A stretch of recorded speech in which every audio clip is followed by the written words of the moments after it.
අද අපි බලමු රසම රස මාළු කරි එකක් හදාගන්න කොහොමද කියලා. අද මම අරගෙන තියෙන්නේ ඉන්න මාළු. මෙතන තියෙනවා ග්‍රෑම් 500ක ප්‍රමාණයක් හොදලා පිරිසිදු කරගෙන තියෙන්නේ. දැන් අපි මාළු එකට මිරිස් කුඩු තේ හැඳි 2යි, මස් කරි තේ හැඳි 1යි, තුන පහ කුඩු තේ හැඳි භාගයයි, පහ කුඩු තේ හැඳි භාගයයි, ලුණු කුඩු තේ හැඳි 1/2යි, ගම් මිරිස් කුඩු තේ හැඳි 1යි එකතු කරලා හොඳට කලවම් කරගන්න ඕනේ.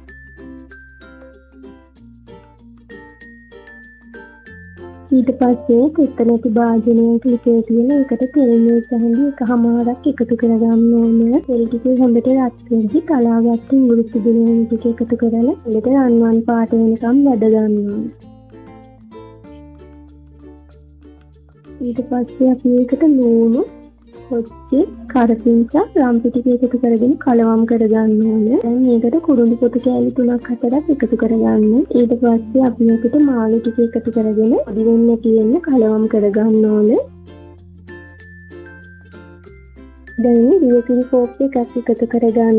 මේ වගේ කෝප් එකකින් එකතු කරගත්තම ප්‍රමාණවත්. මේ වෙලාවේදී මම ගොරට කෑලි 3ක් විතර එකතු කරගන්නවා. දැන් පොඩි වෙන්න තියෙන මාළු ටික කලවම් කරගෙන සියනකින් වහලා විනාඩි 10ක් විතර ගින්දර සාමාන්‍ය මට්ටමේ තියාගෙන යාගන්න. ඒ තියෙන්නේ විනාඩි 10කට පස්සේ මේ විදිහට පොඩි පොඩ්ඩක් ඉතුරු වෙන්න තියෙද්දි අපි මේකට මේ ටික කෝප් එකමාරක් එකතු කරගන්න ඕනේ.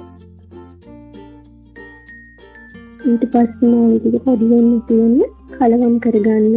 මේ වෙලාවේදී මම සාමාන්‍ය ප්‍රමාණයේ තක්කාලි ගෙඩියකින් භාගයක් මේකට එකතු කරගන්නවා. ඒ වගේම හතරට කපාගත්ත අමුමිරිස් කරල් 3ක් එකතු කරගන්නවා. දැන් මේ විදිහට විනාඩි 7ක් විතර නවත්වාම හොදි එක හොඳට හැඳි ගහ ගන්නවා. මේ තියෙන මාළු එක හදලා ගෙනාට පස්සේ දැන් ඉත ඔෆ් කරලා විනාඩි 1/2ක් විතර හොඳට අපි හොදි එක හැඳි ගහ ගන්න ඕනේ.